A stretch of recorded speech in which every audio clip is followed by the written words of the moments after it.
मेरी बहनों, आदरणीय बुजुर्गों, नौजवान साथियों, अपने घरों के झरोखों से, बालकनियों से, अपनी दुकानों में बैठकर और अपने मोबाइल के माध्यम से भोपाल की आवाम, मध्य प्रदेश की आवाम और देश की आवाम जो हमें सुन पा रही है, आप सबका मैं क्रांतिकारी अभिनंदन करता हूं, आपका इस्तेमाल करता हूं।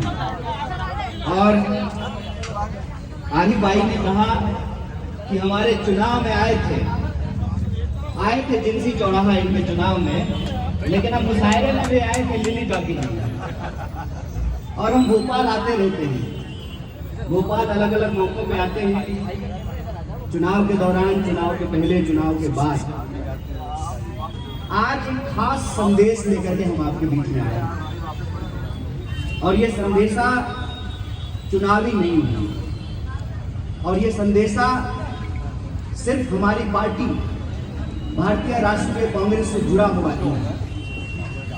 ये संदेशा इस देश का फ्यूचर क्या होगा, और जब हम फ्यूचर की बात करते हैं तो बात है कि इस देश के एजुकेशन सिस्टम में क्या हो रहा है। उस विषय पर बात करने के लिए हम आपके बीच हाजिर हुए हैं। तो मैं सबसे पहले आप सबका, आप तमाम आवाम का बहुत शुक्रिया अदा करता हूं, और मंच पर उपस्थित हमारे भाई, बड़े भाई आरिफ भाई, अंशुल जी और भारतीय राष्ट्रीय कांग्रेस के तमाम नेता जो यहाँ मौजूद हैं, अभी के वार्ड पार्षद, पूर्व वार्ड पार्षद, मैं सबका बहुत शुक्रिया अदा करता हूँ। और आपसे सीधे इस देश की तालीम की क्या स्थिति है, इस देश के एजुकेशन सिस्टम में क्या हो रहा है, और कल से जब मानसून सत्र शुरू होगा तो जय शाह के पप्पा को उनकी जो तैयारी है और उसके मुकाबले में आवाम की जो तैयारी होनी चाहिए, उस मद्देनजर मैं आपसे कुछ बात करना चाहता हूं। तो सबसे पहली बात, आप सब लोगों ने देखा होगा कि अभी 17 तारीख को देश के चुने हुए नेता प्रतिपक्ष राहुल गांधी देहरादून में विद्यार्थियों से बात कर रहे थे। वो विद्यार्थियों से बात कर रहे थे, वहां पर टीचर आके बात कर रहे थे, स्टूडेंट के माँ बाप बात कर रहे थे, लेकिन उस कार्यक्रम की, उस प्रोग्राम की जो भूमिका है, उसके बारे में आपको दो बात जाननी चाहिए। पहली तो ये कि ये कार्यक्रम इससे पहले कोटा में हुआ था। कोटा में नेता प्रतिपक्ष ने देश के विद्यार्थियों से बात की और देश के एजुकेशन सिस्टम में क्या चल रहा है, उसकी क्या खामियां हैं, उसके बारे में देश के सामने अपना एक नजरिया पेश किया, एक तथ्य, एक फैक्ट देश के लोगों को बताया कि इस देश में 5 मिनिस्ट्री का जितना बजट है, 5 मिनिस्ट्री का, उससे ज्यादा रुपया इस देश के बच्चों के माँ बाप खर्च कर रहे हैं अपने बाल बच्चों को पढ़ाने में। और मजेदार बात यह है कि अगर 1000 लोग तालीम पूरी करके बाहर निकलते हैं, शिक्षा पूरी करके बाहर निकलते हैं, तो 12 लोगों को भी कोई रोजगार नहीं मिलता है। देश की आजादी से लेकर के अब तक इतनी बेरोजगारी आज तक हिंदुस्तान के इतिहास में नहीं रहा। और यह सरकार अच्छे दिन का सब जवाब दिखा करके सत्ता में आई थी। लोगों के खाते में 15 लाख रुपया पहुंचाएंगे, ये बात बोल करके सत्ता में आई थी और वोट मांग रहे थे, हम राम को लाए हैं इसलिए हमको वोट दीजिए। जो कहते थे हम राम को लाए हैं, वही शहर में नया यूट्यूबर जादू की सच्चाई है आज लोगों को। शहर में जादू और प्रधानमंत्री की बेशर्मी देखिए, बाहर जाकर के कहा प्रधानमंत्री ने कि हम सबसे बड़े बीफ एक्सपोर्टर बन गए हैं। आपने सुना कि नहीं सुना? एक एक करके परत दर परत इस सरकार और इसकी सच्चाई, इसकी नंगाई कह लीजिए कि आज लोगों के सामने आ रहा है। इनकी सच्चाई देखने के लिए किसी दूरबीन की जरूरत नहीं है, किसी मैग्नीफाइंग ग्लास की जरूरत नहीं है। ये इतने झूठे, नंगे और बेशरम लोग हैं कि इनकी सच्चाई आज सामने दिख रही है। और सच्चाई ये है कि पिछले 10 साल में 152 बार पेपर लीक हुआ है। हकीकत क्या है? हकीकत ये है कि ये चौकीदार नहीं है। जिन्होंने कहा मैं भी चौकीदार, वो बने मोदी का परिवार और वही है इस देश में चोरी के हिस्सेदार। और चोरी किसकी हो रही है? चोरी हो रही है जमीन की। आज केन बेतवा के परियोजना के चलते जिन आदिवासियों की जमीन छीन ली गई, आज उनको जबरदस्ती उनका धरना समाप्त करा दिया गया। आदिवासियों की, गरीबों की, दलितों की, पिछड़ों की, कमजोर आवाम की ये जमीन चोरी कर रहे हैं। और जमीन चुरा करके देते किसको हैं? जमीन चुरा करके देते हैं अपने दोस्त को। 1 रुपए में जमीन बांटते हैं अपने दोस्त को। तो ये जमीन चोर है। ये राम जी के नाम पर नाथुराम के चेले मंदिर का चढ़ावा चोरी कर रहे हैं। इससे बड़ा पाप कुछ नहीं हो सकता है जो मंदिर का रुपया चोरी करता हो। तो ये चढ़ावा चोरी कर रहे हैं, चंदा चोरी कर रहे हैं। जबरदस्ती इस देश के जो नागरिक हैं उनका वोटर लिस्ट से काट करके ये मतदाताओं के अधिकार की चोरी कर रहे हैं। और जब लोग जाकर के वोट देते हैं तो ये लोगों की वोट चोरी कर रहे हैं। ये चौकीदार नहीं है, चौकीदार के भेष में ये चोर हैं। और इन चोरों की हिमाकत देखिए कि ये पेट्रोल में एथेनॉल मिला रहे हैं और हर परीक्षा का पेपर चुरा रहे हैं। तो इस वोट चोरी के खिलाफ, इस जमीन चोरी के खिलाफ, इस चढ़ावा चोरी के खिलाफ और बच्चों के भविष्य चोरी के खिलाफ देश के नेता प्रतिपक्ष लगातार पिछले 10 सालों से संघर्ष कर रहे हैं। आपने देखा होगा कोविड के बाद, पहला वेव के बाद राहुल गांधी कन्याकुमारी से पैदल चलना शुरू किए और कश्मीर तक पैदल चले। हम सब लोग भी उसमें 4 महीने पैदल चले थे। अंशुल जी भी पैदल चले थे। यहाँ सचिन खड़े हैं, सचिन भी पैदल चले थे। और पूरे रास्ते में विद्यार्थी आ करके बताते थे कि किस तरीके से आज शिक्षा महंगी हो रही है। जिसके पास पैसा है वो पढ़ेगा, जिसके पास पैसा नहीं है वो नहीं पढ़ेगा। और सरकार को कोई फर्क नहीं पड़ता है। कोई ऐसी परीक्षा नहीं है जिसका क्वेश्चन पेपर चोरी नहीं होता है। कोई ऐसी भर्ती नहीं है जिसको सही तरीके से उसमें बहाली की जाती हो। दोनों हाथ से ये देश को लूट रहे हैं। और लगातार बात महीने 2 महीने की नहीं है, पिछले 10 साल से लगातार हम लोग इस देश की शिक्षा बचाने के लिए, नागरिकों का अधिकार बचाने के लिए, संविधान बचाने के लिए, इस देश की जमहूरियत को बचाने के लिए और इस देश की जो गंगा जमुनी तहजीब है उस प्यार, उस मोहब्बत को बचाने के लिए हम लोग संघर्ष कर रहे हैं। लेकिन हम आज आपको ये कहना चाहते हैं, हम आपको कोई झूठा दिलासा देना नहीं चाहते हैं। जो भी कहेंगे सच कहेंगे। और सच ये है कि इनका वक्त आ गया है। पानी सर से ऊपर बह चुका है। आज की तारीख में आप और हम तो भाजपा के खिलाफ थे, लेकिन जो हर हर मोदी घर घर मोदी कह रहे थे, आज जब एथेनॉल वाला पेट्रोल खरीद रहे हैं तो उनकी भी जेब जल रही है, उनका भी पॉकेट जल रहा है, उनका भी इनकम ये लोग चोरी कर रहे हैं। बताइए यूपीए की सरकार के बारे में इन्होंने क्या क्या कहा। और आज इनके राज में पेट्रोल भी लोगों को शुद्ध नहीं मिल रहा है। ना पेट्रोल पंप पे शुद्ध पेट्रोल मिल रहा है, ना एग्जामिनेशन हॉल में शुद्ध पेपर मिल रहा है, ना खाने में शुद्ध अनाज मिल रहा है। और सड़कों पर चलने की कोई गारंटी नहीं है साहब। चलते चलते कौन से गड्ढे में आप गिर जाएं ये मालूम नहीं है।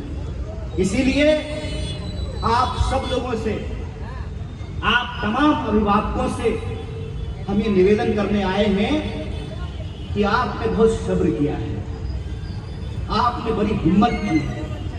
इस देश में जुल्म के खिलाफ जब लोग बोलने के लिए तैयार नहीं थे, तब भी अपने हक और अधिकार के लिए बहुत सारे लोगों ने लड़ने की हिम्मत की।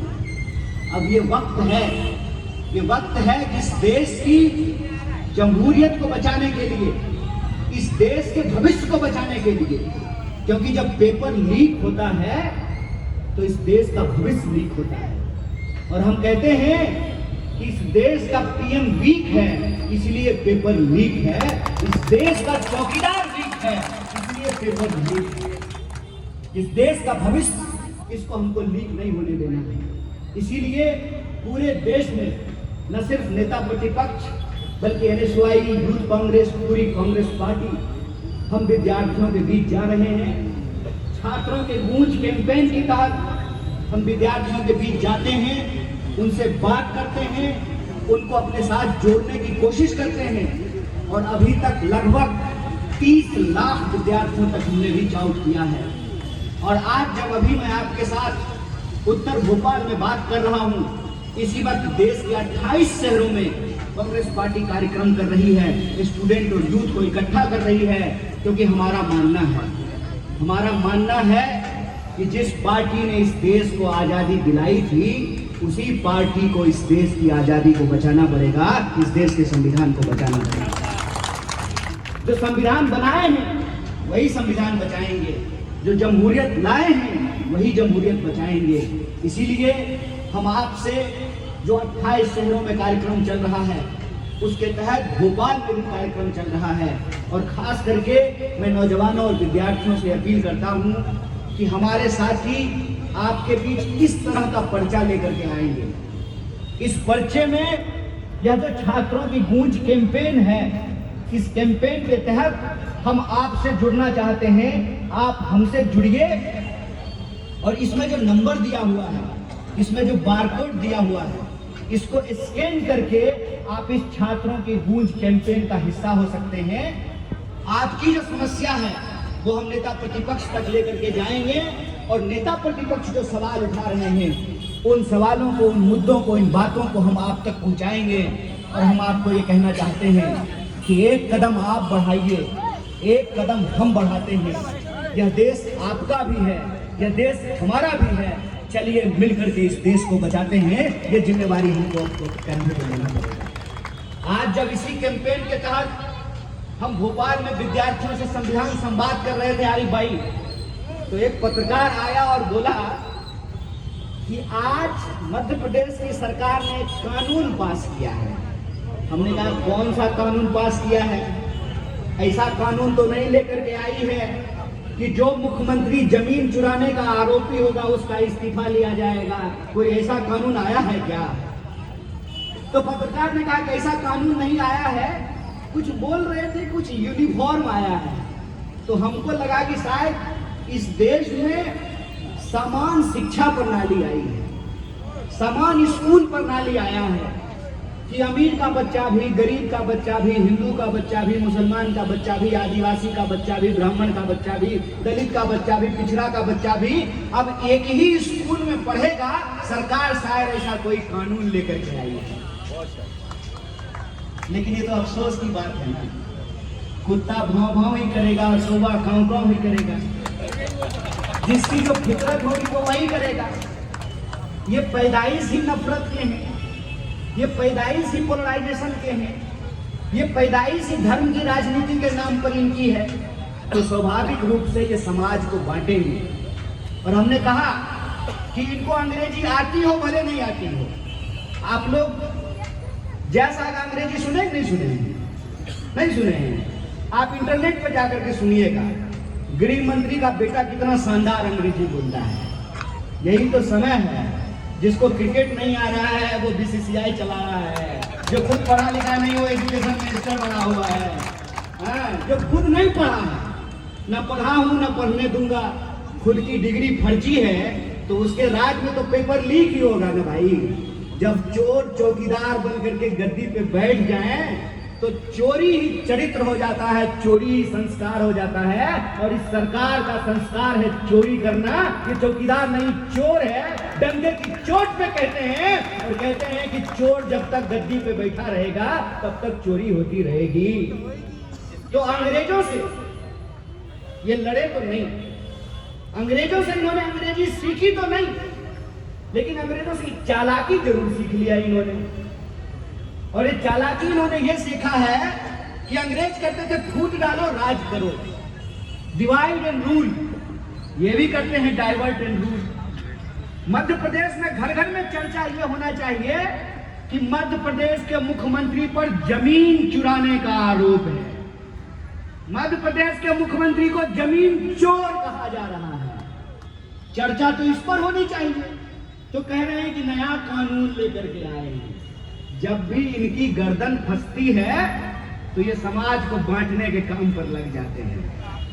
मुद्दा तो ये होना चाहिए कि शुद्ध पेट्रोल नहीं मिल रहा, उसमें एथेनॉल मिलाया जा रहा है। और योगी आदित्यनाथ ने कहा कि हमको जिन्ना नहीं गन्ना पसंद है। सही बात है, जिसको जो पसंद है वो लेता रहे, बहुत अच्छी बात है। हमको भी जिन्ना नहीं पसंद है, लेकिन पेट्रोल में गन्ना मिलाने की क्या जरूरत है? क्या जरूरत है गन्ना मिलाने की? आप इनकी हर बात को उठा करके देखिए, इनके दिमाग में नफरत है, इनकी सोच में नफरत है। ये समाज को सिर्फ और सिर्फ बांट सकते हैं, ये आम आवाम को आपस में लड़ा सकते हैं। अंग्रेजों से अंग्रेजी नहीं सीखी है, अंग्रेजों से इन्होंने यही चालाकी सीखी है। इसीलिए आपको हमको इनके बहकावे में जाने की जरूरत नहीं है। हम कहते हैं जो इंसान भगवान का नहीं हुआ वो किसका होगा? जो भगवान का नहीं हुआ वो किसका होगा? जो नहीं हुए भगवान के वो होंगे आवाम के। कौन से मुगालते में जनाब, कौन से मुगालते में? यह देश बेईमानों के हाथ में चला गया है, यह देश चोरों के हाथ में चला गया है। इसीलिए इस देश को बचाने की जिम्मेवारी, इस आजादी को बचाने की जिम्मेवारी, इस जमहूरियत को बचाने की जिम्मेवारी, इस संविधान को बचाने की जिम्मेवारी हमारे आपके सबके कंधे पर है। हम संविधान मानते हैं, हम कानून मानते हैं, हम गांधी को मानते हैं। और गांधी कहते थे रघुपति राघव राजा राम, पतित पावन सीताराम, ईश्वर अल्लाह तेरो नाम, सबको सम्मति, सबकी सम्मति के लिए, सबके अधिकार के लिए और इस देश का भविष्य बचाए रखने के लिए ये जरूरी है कि हम छात्रों के गूंज कैंपेन का हिस्सा बने, जो खास करके विद्यार्थी हैं वो इससे जुड़े। और इस कैंपेन के तहत हम लोग 3 मांग कर रहे हैं। एक, देखिए ऐसा नहीं हो सकता है, बिना प्रधानमंत्री के प्रधान चोरी नहीं कर सकता है। प्रधानमंत्री के इशारे से ये सारा काम हो रहा है। इसीलिए धर्मेंद्र प्रधान का इस्तीफा हो और इस बात की जांच हो कि कौन से पेपर लीक माफिया के साथ इसके संबंध है, इसकी जांच होनी चाहिए। समय पे एग्जामिनेशन होना चाहिए और एग्जामिनेशन सिस्टम को दुरुस्त करना चाहिए। दिक्कत यह है कि मंत्री के बाल बच्चे भारत में नहीं पढ़ते हैं, इनके बच्चे विदेश में पढ़ते हैं। इसीलिए इनको कोई फर्क नहीं पड़ता है कि स्कूल में पढ़ाई होती है कि नहीं होती है, कॉलेज में पढ़ाई होती है कि नहीं होती है, इनको कोई फर्क नहीं पड़ता। इनके बच्चे ये खुद राष्ट्रवाद का नारा लगाते हैं और अपने बच्चों को विदेश में भेजते हैं। ये बेईमान लोग हैं। ये हमारी आपकी जिम्मेवारी है कि इस देश को हमको अगर बचाना है, इसके भविष्य को बचाना है, तो हमको शिक्षा को बचानी पड़ेगी, एजुकेशन को बचाना पड़ेगा, लोगों के आवाम के हक अधिकार को बचाना पड़ेगा। और ये कितनी कोशिश भी कर लें समाज को बांटने का, हमको उसकी तरफ नहीं जाना है। यह देश हम सबका था, है और रहेगा। दुनिया की कोई ताकत इसको बदल नहीं सकती। इस बात को हमको याद रखना है। और बस हम आपसे यही निवेदन करना चाहते हैं कि इस देश की एक कमजोरी आज सामने आई है। सबकी बारी आई है। कभी आदिवासियों पे हमले होते हैं, कभी अल्पसंख्यकों पे हमले होते हैं, कभी किसानों पे हमले होते हैं, कभी मजदूरों पे हमले होते हैं, कभी नौजवानों पे हमले होते हैं। कोई ऐसा तबका नहीं है, कोई ऐसा घर नहीं है जिसको इन्होंने लूटा नहीं है। ये सबको बारी बारी से लूट रहे हैं, बारी सबकी आती है, लेकिन हमको अपनी बारी का इंतजार नहीं करना है। किसानों के सवाल को मजदूर उठाए, मजदूरों के सवाल को विद्यार्थी उठाए, विद्यार्थियों के सवाल को आदिवासी उठाए, आदिवासियों के सवाल को किसान उठाए, किसानों के सवाल को अल्पसंख्यक उठाए, अल्पसंख्यकों के सवाल को पूरे देश की आवाम उठाए, तब जाकर के जमहूरियत कर सकता है। और कांग्रेस पार्टी ने संकल्प लिया है कि इस देश में जहां कहीं भी अन्याय होगा, जहां कहीं भी नफरत फैलाई जाएगी, हम सबके हक और अधिकार के लिए बोलेंगे, हम सबके हक और अधिकार के लिए बोलेंगे, क्योंकि कांग्रेस पार्टी इस देश की सबसे बड़ी विपक्षी पार्टी है, इस देश को आजादी दिलाने वाली पार्टी है। इसीलिए मैं यहाँ से कांग्रेस के एक एक कार्यकर्ता को भी अपील करना चाहता हूँ कि उस आजादी को बचाने की लड़ाई है। आपको अपने घरों से निकलने की जरूरत है, निकलो बंद मकानों से, जंग लड़ो बेईमानों से, बेईमानों के खिलाफ संघर्ष करना। आप बाहर निकले, लोगों से जुड़े, उनके सुख दुख में खड़े हों, और हर जन आंदोलन के साथ पूरी कांग्रेस पार्टी मजबूती से खड़ी रहेगी।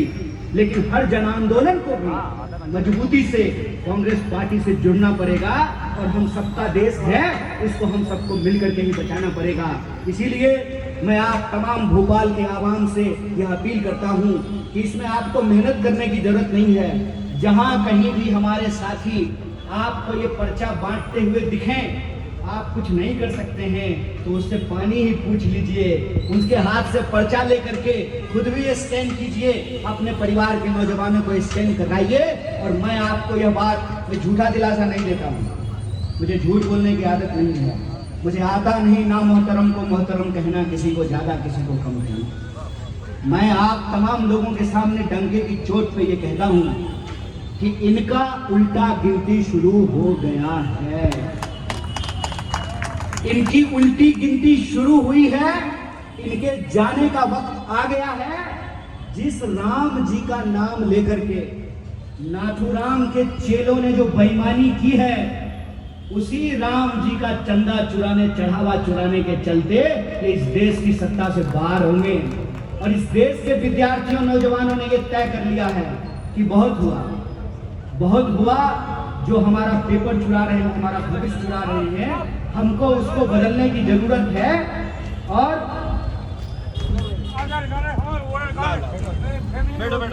उसको बदलने की, उनको बिठाइए, पानी पिलाइए, उनका कागज ले लीजिए। ये तो बड़ा भला आदमी है, खुद ही कागज दे रहे हैं। ये सरकार कितनी बड़ी बदमाश है जो बिना मतलब का कागज मांगते हैं। इसीलिए आप सब लोगों से ये निवेदन है, इस छात्रों की गूंज कैंपेन का आप हिस्सा होइए। और इस देश के छात्रों, नौजवानों ने यह तय किया है कि हम इस देश का जमहूरियत बचाएंगे, इस देश का संविधान बचाएंगे, और अपने हक और अधिकार की रक्षा करते हुए इस देश की रक्षा करेंगे।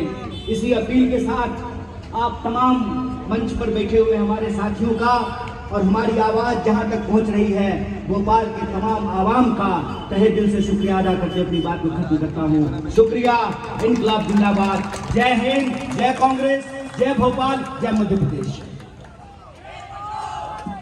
अब मैं एनएसयूआई के राष्ट्रीय सह प्रभारी अंशुल त्रिवेदी जी से अनुरोध करूंगा कि यहाँ आभार व्यक्त करें। अंशुल त्रिवेदी साथियों,